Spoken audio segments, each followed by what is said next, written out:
Maharaja Ranjit Singh, popularly known as Sher-e Punjab or Lion of Punjab, was the first Maharaja of the Sikh Empire. He signed what was known as the Treaty of Amritsar in 1809, which granted him enormous freedom in the north of the Sutlej River. How did it affect the Sikh Empire and the community? Hello and welcome to UPSC History View. Today, let's learn about the Treaty of Amritsar 1809. The Treaty of Amritsar of 1809 was an agreement between the British East India Company and Maharaja Ranjit Singh, the Sikh leader who founded the Sikh Empire.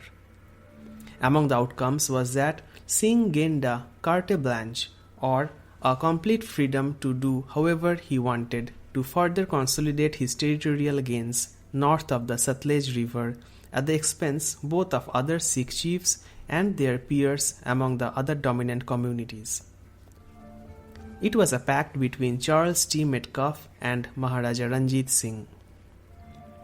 Maharaja Ranjit Singh from 1780 to 1839 was a Sikh warrior who had been establishing a kingdom in what was at that time northern India.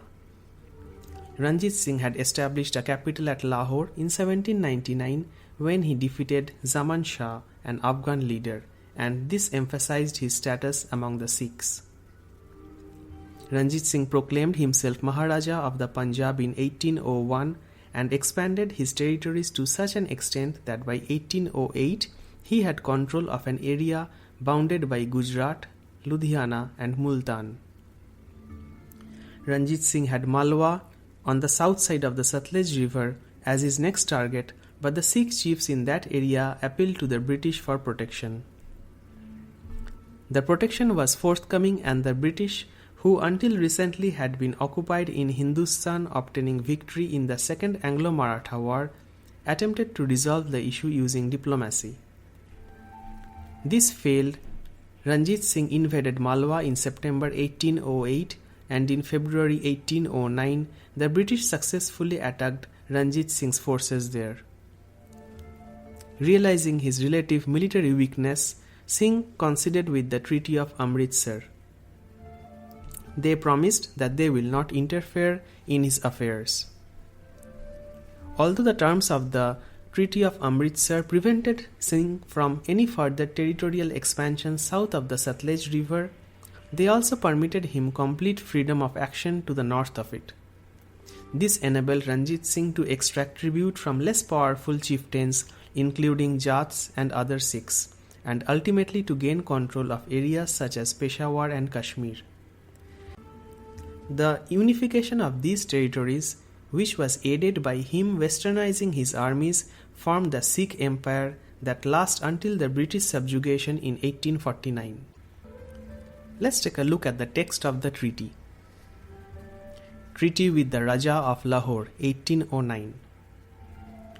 Whereas certain differences which had arisen between the British government and the Raja of Lahore have been happily and amicably adjusted, and both parties being anxious to maintain the relations of perfect amity and concord, the following articles of treaty, which shall be binding on the heirs and successors of the two parties, have been concluded by Raja Ranjit Singh on his own part and by the agency of Charles Theophilus Metcalfe, Esquire, on the part of the British government.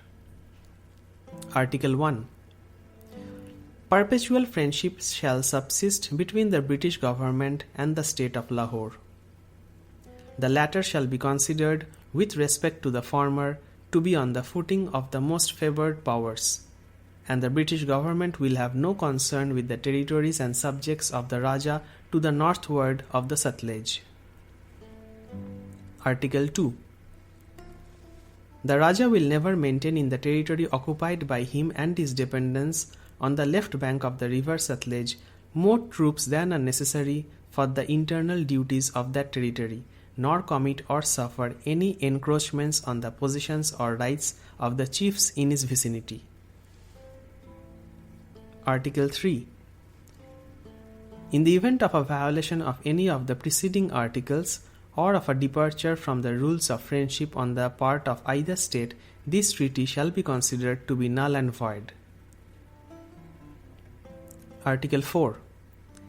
This treaty, consisting of 4 articles, having been settled and concluded at Amritsar on the 25th day of April 1809, Mr. Charles Theophilus Metcalfe has delivered to the Raja of Lahore a copy of the same in English and Persian under his seal and signature, and the said Raja has delivered another copy of the same under his seal and signature.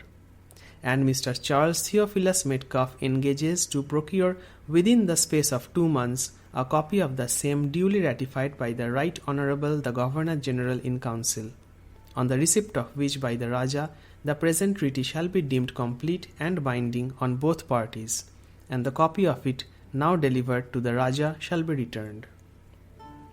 Seal and signature of C.T. Metcalfe. Seal and signature of Raja Ranjit Singh. Thank you for listening to this discussion on the Treaty of Amritsar 1809. For more such discussions, get the UPSC Practice app from the App Store.